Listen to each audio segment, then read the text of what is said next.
So today in this lecture we are going to discuss about the patch clamp. So what is patch clamp? In the patch clamp you are creating a patch in the cell membrane and then you are clamping it. This technology is basically useful when you want to study the ion channels. So this is all regarding the patch clamp. As you can see here,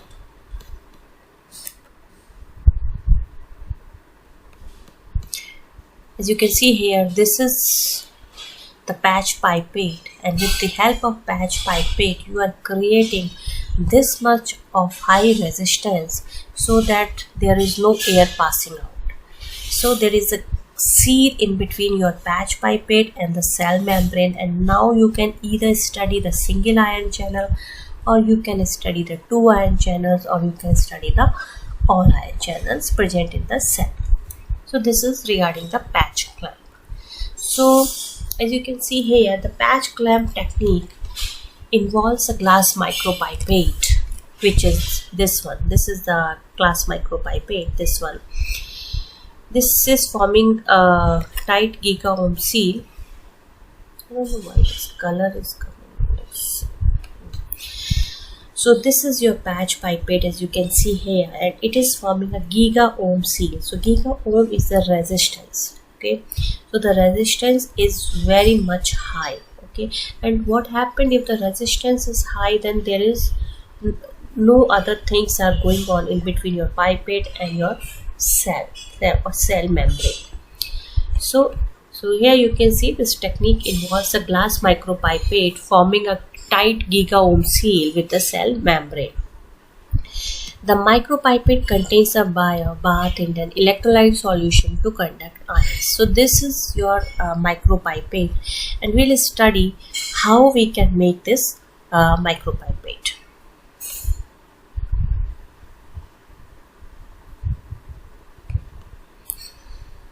So here you can see the pipettes could be of many materials. It could be of the borosilicate capillaries.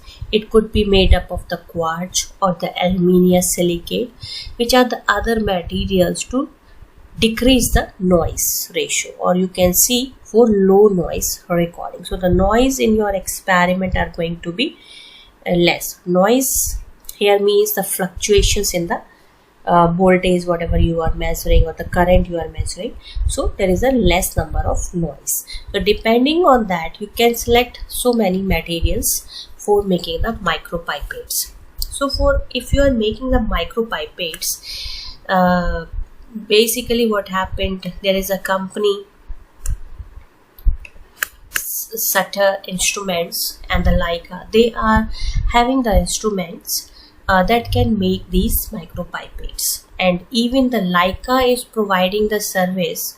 If you have your drug molecule and if you want to do the patch clamp, then Leica is providing you the service on the paid basis. So you need to tell them your experimental design, and they will perform the experiments and they will charge you for that. So this is what Leica is doing. So how you can make the this micropipettes? There are basically two steps if you want to make the micropipettes. One is the pulling and another one is the polishing. And why we are doing polishing?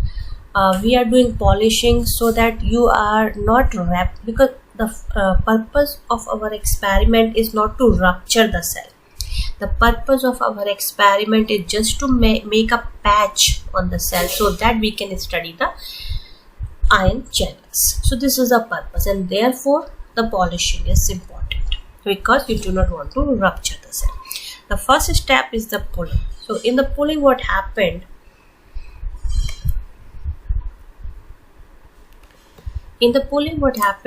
Like if this is your let's say here,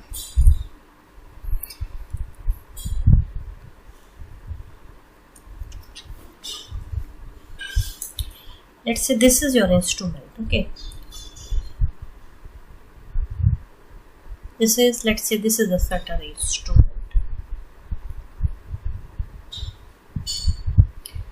and then this is connected to some power supply.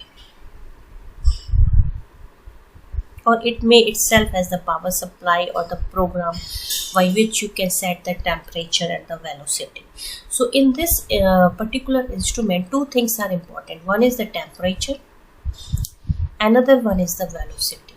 Okay, so where you will put your capillary in this is your borosilicate capillary, let's say.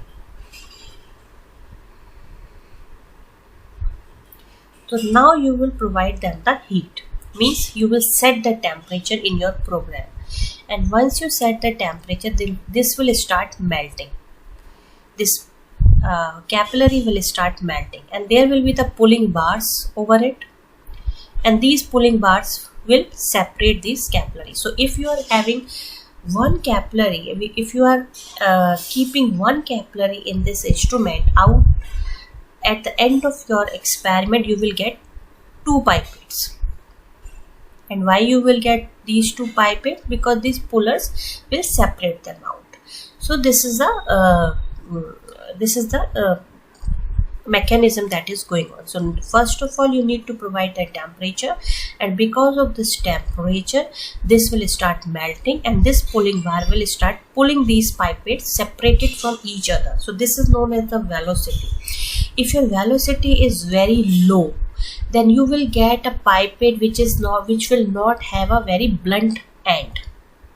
Okay, and if you are increasing the velocity of this thing, then you will get the pipette that is having a very steep taper, or you can say it will be having the blunt tips. So two things are important. One is temperature, one is velocity. Temperature, you need to provide the heat.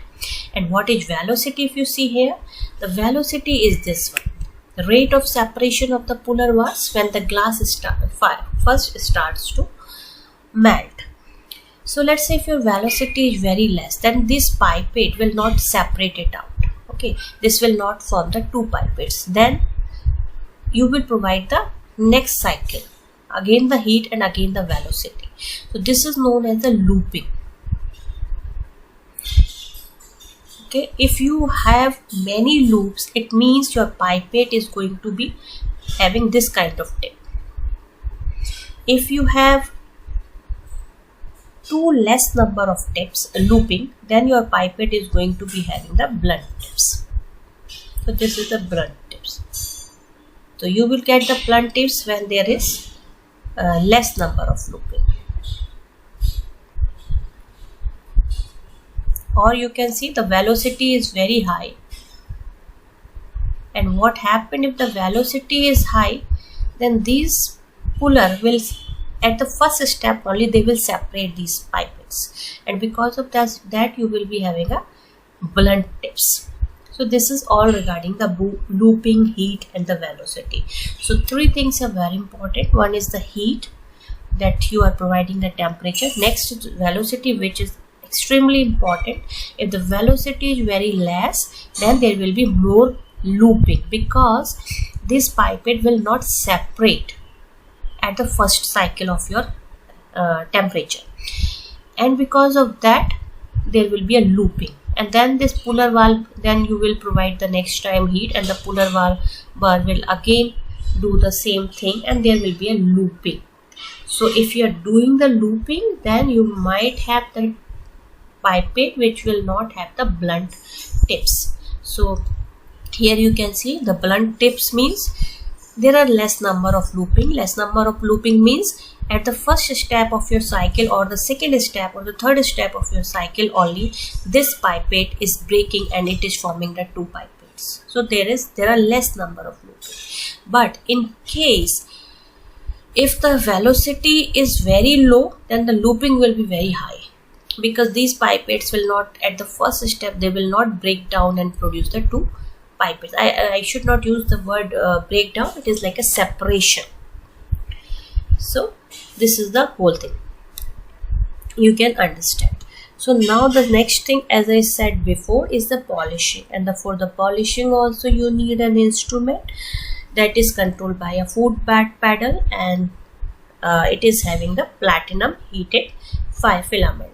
There are many techniques which are being used for polishing. You can use the pressure polishing.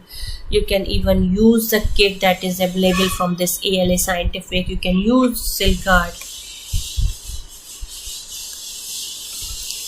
This is the kit, hey, this one, and then this is the Silkart which you can use. You can also go ahead with the pressure polishing. So what you have to do in that, if you have a tip, let's say if you have a tip here, you will insert that in a liquid wax, okay, because you are doing now the coat polishing. You will just dip your pipette here and then you will remove it from here. Then you will bring this pipette to the heating filament, which is this one, which is, you can say, the instrument which you are using for polishing. First of all, you will dip this pipette in the liquid wax. Then you will bring this in front of the heating filament, and you need to be very careful that the distance should be, at least there should be a gap of 50 micron, because once this heating filament will heat this pipette, then it will expand. And because of this, it is very essential when you are keeping your pipette in near to the heating filament of the instrument, you need to have a gap of 50 micron. Because why? Because this tip will expand upon heating. So this is the thing. So what you will do, if you see the steps here,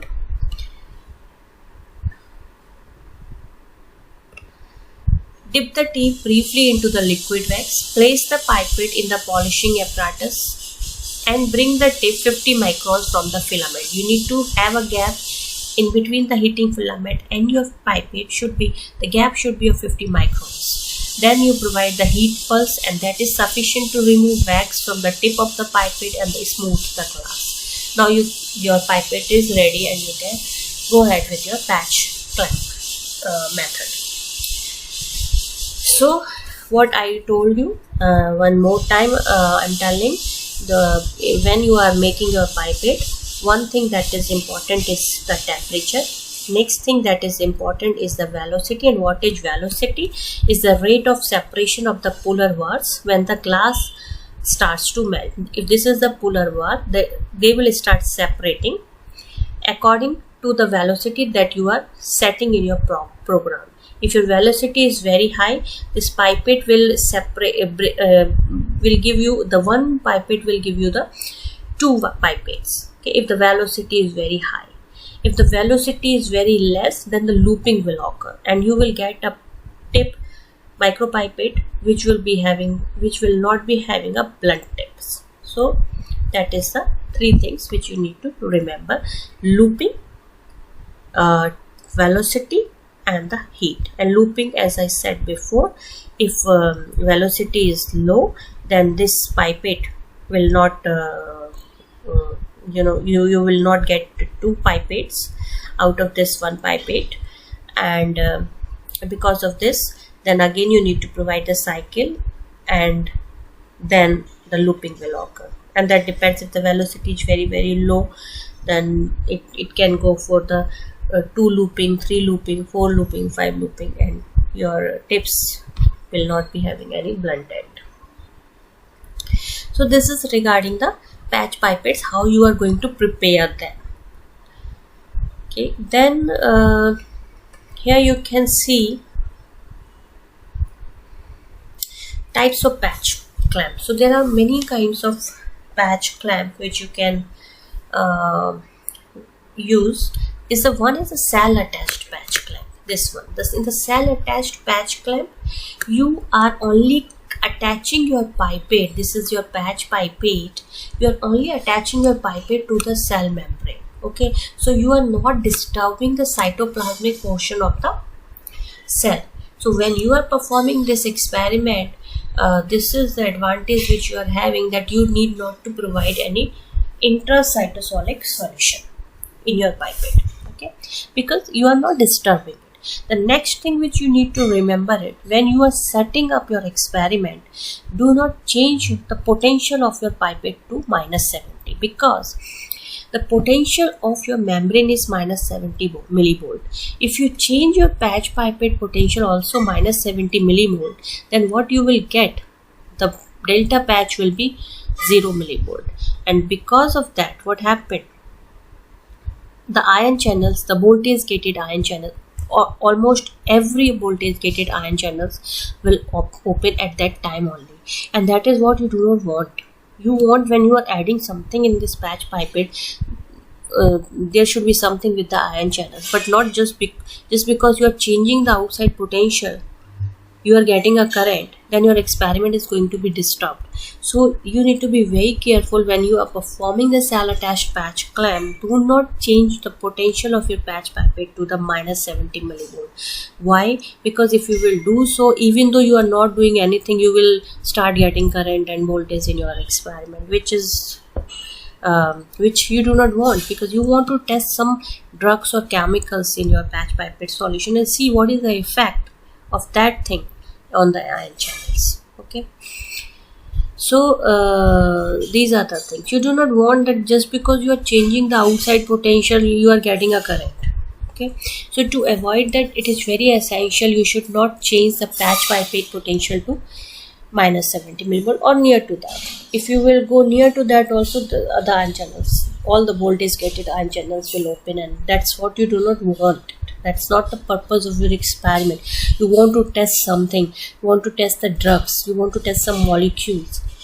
You don't want to test if we are changing the outside potential, what is going to be there, because almost every voltage gated ion channels will open. So this is the one thing which you need to be very careful. Next thing in this is, as you can see here, this is the patch pipette. This is a cell attached patch clamp I'm talking about. So in this is the potential of the seal, which is of giga ohm seal. This is the resistance of your patch and the membrane, and this is the resistance of your pipette. So as you can see here, these things are in series, then this and this are in parallel, and then all of them are in series. So this is the overall resistance which you will get here, as you can see here as well. Okay, so what you are getting, R patch plus R seal, which is this one, because these are in series, and then overall they are in parallel. So something like that you will get the R total. So I want to talk about something about the EIJ, which is the liquid junction potential between the electrode solution and the bath solution. Okay, so here you can see your patch pipette. This is the micro manipulator. This is having the recording electrode. Recording electrode is attached to the amplifier, as well as your bath electrode is attached to the amplifier. If the solution in your recording electrode and the bath electrode is same, then this is going to, this EIG, which is the liquid junction potential between the electrode solution and the bath solution, is going to be 0. Otherwise it is not going to be 0. So if your bath electrode solution and your recording electrode solution are different, then this will create some change in this equation. Okay, and what is this equation is, V0 is the potential which you are observing in your amplifier, means you will get something here, it will show some voltage here, this is the V0, and EM is the membrane potential. Okay, so when the resistance of the seal is very very high, then your V0 is approximately equal to EM. So if your the resistance, this R seal is going to be too much high, okay, then in that case you are actually measuring the membrane potential, and that's what you want. Okay, and you can see it here as well. If the R seal is going to be, let's say if it is going to be 1000, let's do it. Okay, let's say if your ratio is going to be 1000, then V0 by EM is equal to 1000, or let's say 1001. Okay, if you will do here, then it will be 1000 EM divided by 1001. And now we need to do some calculation. Let me bring my calculator here.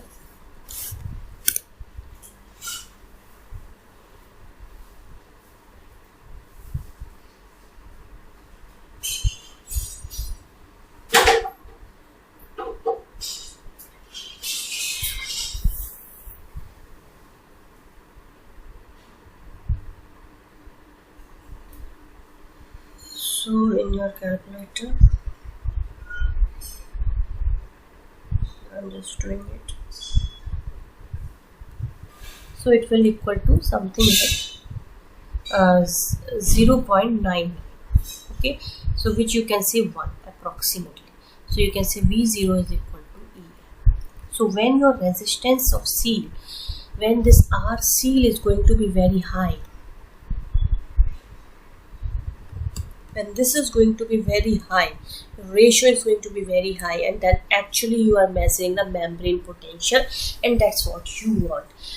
And in this equation I have excluded this EIJ. EIJ means if your bath electrode solution and your patch electrode solution are not same, then this thing will also should be considered, and then this formula will change, but most of the time it is same, so therefore we consider it as 0. And in that case, if your resistance of seal is quite very high, then V0 is equal to Vm. Let me just show it here. So in that case, V0 is equal to Em. So whatever you are getting, this V0 in your amplifier is actually your membrane potential. So this is the cell attached patch clamp. There are other kind of patch clamps as well, like the whole cell patch clamp, in which you are basically creating a hole in the cell, and in this way your patch pipette is directly in contact with the cytosolic part of the cell. And you can, in this type of method, you can study all the ion channels present in the cell. So what you are going to do in this, in your patch pipette you will provide the intercellular solution that mimic the cytosolic part, and outside you can provide the whatever the drugs you want to study. So this is all regarding the whole cell patch clamp.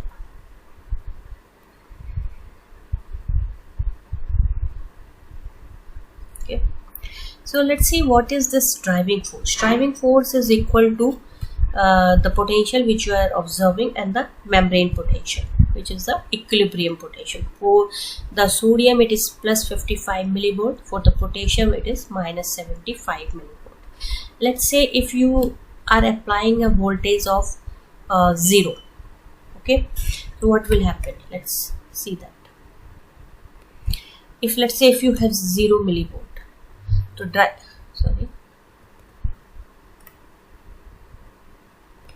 let's say if you have the dF will be equal to V minus E.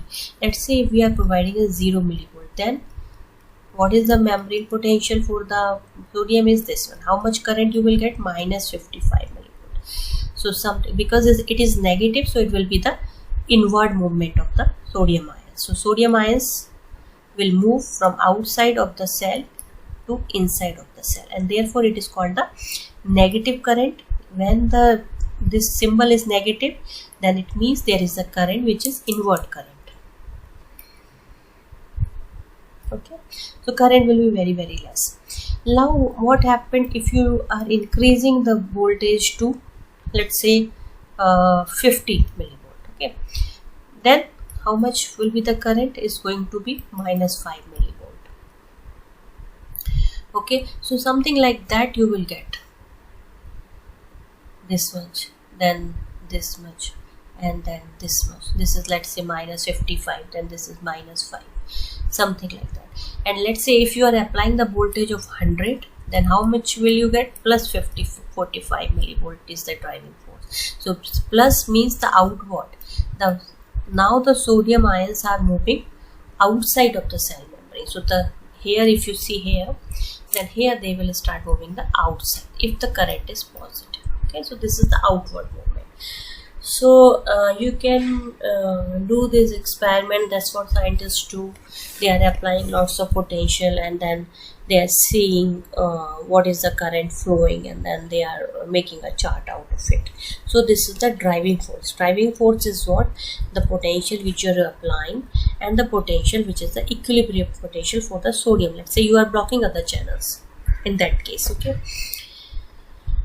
so this is the driving force. It's very important, the driving force. Okay,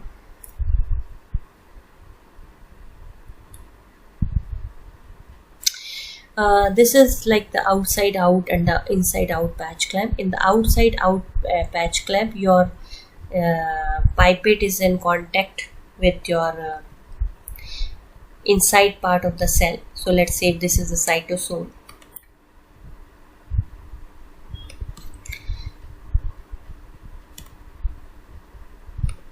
So let's say this is the cytosolic part. So now your patch pipette should contain the solution that mimic the cytosolic part. Okay, because this is an in vitro experiment only. Nothing is happening inside the body. And then you can apply the then this is your membrane. What is this one? This one is your membrane.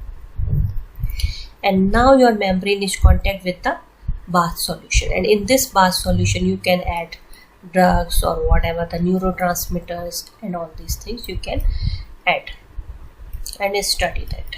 So in the outside out patch clamp, if this is your membrane, this is your cytosol, your pipette is in contact with the cytosolic part, and your bath solution is in contact with your bath solution. This cell membrane is in contact with the bath solution. In that bath solution you can change the media, or you can add some drugs, you can add the transmitters and see how the ion channels are behaving. So this is the outside out patch clamp. In the inside out patch clamp, what happened? Your cytosolic part is now free. Okay, and in that case, in your pipette you will be providing a solution extracellular that should mimic the extracellular part of the cell. And now this membrane is in contact with your bath solution. In that bath solution, whatever you are adding, that is affecting the cytosolic part. So basically there are small molecules you can study, like the calcium and other molecules. You can study what is the effect of that on the ion channels. So this is regarding the inside out. So just one more time. So in the outside out, what you are doing, this is your cytosolic part, this is your membrane, and this your membrane is in contact with the bath solution. In this bath solution you can add the neurotransmitter or something, whatever you want to add, you can add it. Okay, so this is your pipette. So in this pipette you need to provide a solution that should mimic the cytosolic part. Okay, then if you want your cell to be alive for some time, then in the out, this is outside out. What is inside out? In the inside out, what happened? This is the your pipette is in contact with the the extracellular surface. This is cell membrane. Then in that case, your pipette should contain the solution that should mimic the extracellular part of the cell, and this is the cytosolic part. Now it is in contact with your bath solution, and then you can study the molecules, whatever you want to study. So this is regarding the inside out and the outside out patch clamp. So here, as I showed here, so in this you are seeing what is the driving force. This is a voltage clamp. In this we are fixing the voltage. You can see it is fixed to 0, 50 or 100 millivolt, and we are measuring the current. Similarly, if you want to study the, you can also go ahead with the current clamp, in which you are clamping the current and you are measuring the potential. Okay. So there are two kinds of clamp: voltage clamp, in which you are clamping the voltage, like in this example I have shown. Similarly, in the current clamp, you are clamping the current and you are measuring the voltage. That is the thing. So that you can do for the when you are measuring the membrane potential, like in this example, as I said. So this is a current clamp. in which you are measuring the voltage but the current is clamped. Also for the synaptic potential we are using the current clamp. This is all regarding this thing, the patch clamp. And in our next lecture we will discuss about new techniques and I will update you. Thank you so much.